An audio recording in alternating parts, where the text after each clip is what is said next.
Ini saya ada kesempatan untuk mereview sekaligus membandingkan kedua laptop sejuta umat yang dengan kisaran harga yang second bisa 1 sampai 2, kalau barunya ini antara 3,5. Yang generasi lama, yang generasi baru sudah dengan RAM DDR4.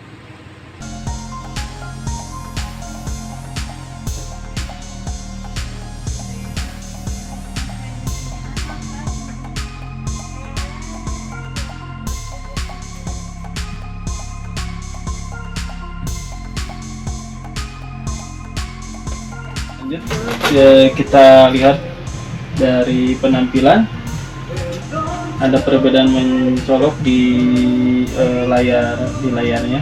Kalau yang generasi Braswell prosesor Celeron 3050 dia masih bezelnya masih lebar, jadi seperti ini sama ukuran sama. Sedangkan yang Gemini Lake ini yang udah DDR4 istilah kerennya ini udah narrow bezel narrow, tapi masih belum bezelless. Ada lagi yang lebih terbaru, biasanya bezelless tanpa bezel ini.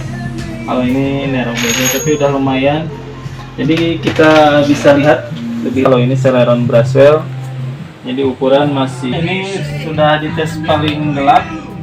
Sekarang kita tes paling cerah di layar. Nah ini seperti itu, segitu level maksimal kecerahan layarnya. Terlihat sama karena memang kualitas LED monitornya sama setipe, cuman beda di bezel aja. Ini udah narrow, yang ini masih biasa. Oke, selanjutnya kita pengetesan ke dapur pacunya. Kita melakukan tes menggunakan standar CPU jet, kemudian Fastmark sama Nova Bench. Tadinya saya mau mencoba pakai Geekbench. Paling nanti ini kita coba kekuatan ngerender video ukuran 5 atau 10 MB lah. Nanti siapa tahu yang penggunanya berniat editing rendering video yang memang tidak rekomen, tapi kalau untuk coba-coba video kecil ya bisa. Oke, nanti kita ini namanya tes benchmark. Itu game. Bukan.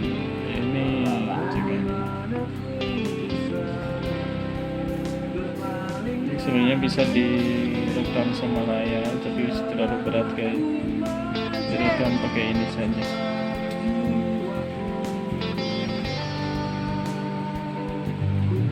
Ini tes grafik, benchmark grafiknya. Cuman dapat 6 sampai 7 fps guys. Ada yang bentar.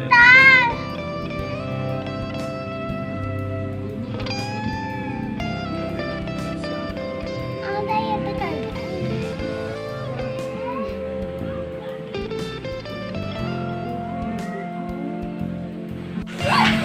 Ini adalah hasil benchmark Fastmark ya. Menghasilkan skor 406.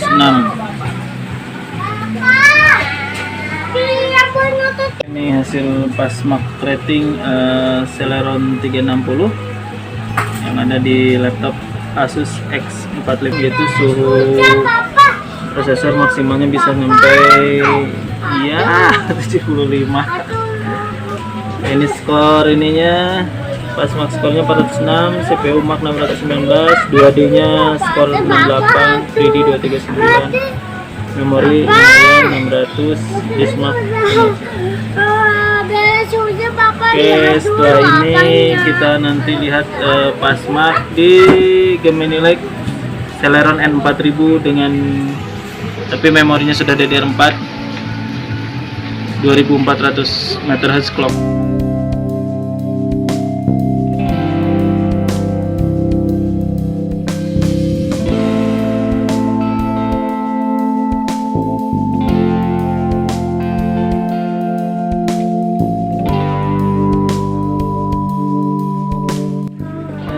Ini hasil benchmark Asus A407M dengan Celeron N4000.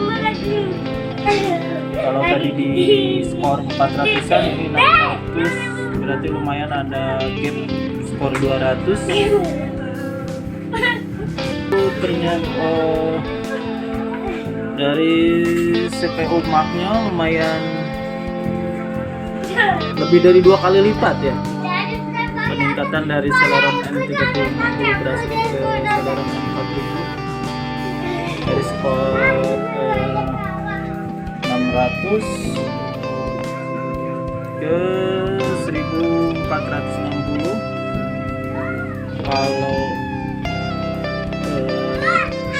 skor 2D nya dari 8 ke 83 ada peningkatan. 3D nya juga dari 239, 3D mark nya ke 311, memori dari 600 ke 823, kecepatan habis juga lumayan. Nah, yang paling kelihatan ternyata CPU mark nya. Prosesor lumayan penggemarnya karena saya pakai pun ini terasa tidak menggunakan laptop kelas Celeron ya, seperti menggunakan kalau di desktop Pentium G di desktop kan lumayan performanya seperti itu. Jadi ya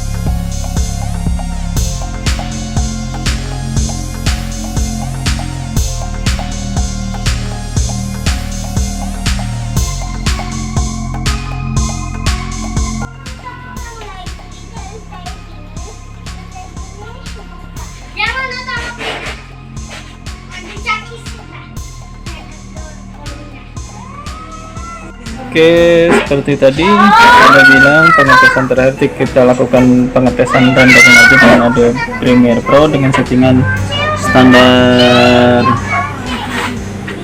format H264. Cuman untuk kualitas ini resolusinya saya turunkan ke 480 hanya untuk keperluan tes saja. Dengan file hasil rendering 244 yang ini juga settingan telah disamakan dengan 64 244 MB juga.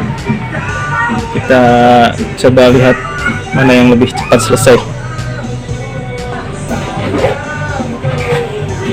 Oke, di sini terlihat kecepatan Celeron N4000 sudah 10%, sedangkan ini 67%. Sepertinya 2 kali kecepatan, tidak jauh dari hasil pasmark benchmark tadi CPU-nya.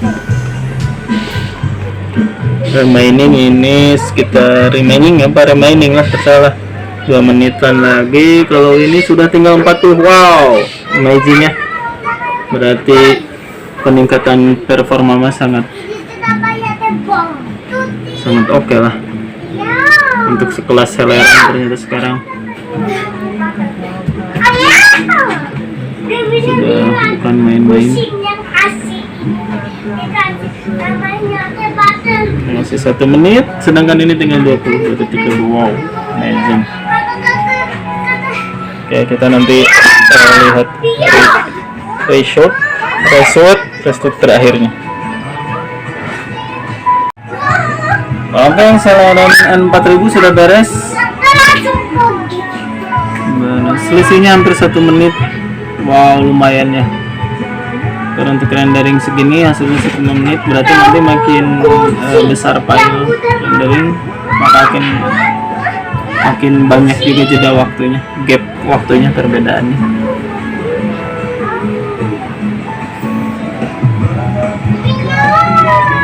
Oke, inilah jadi kalau ada uang sedang N4000 sudah oke buat editing ringan, terus multimedia.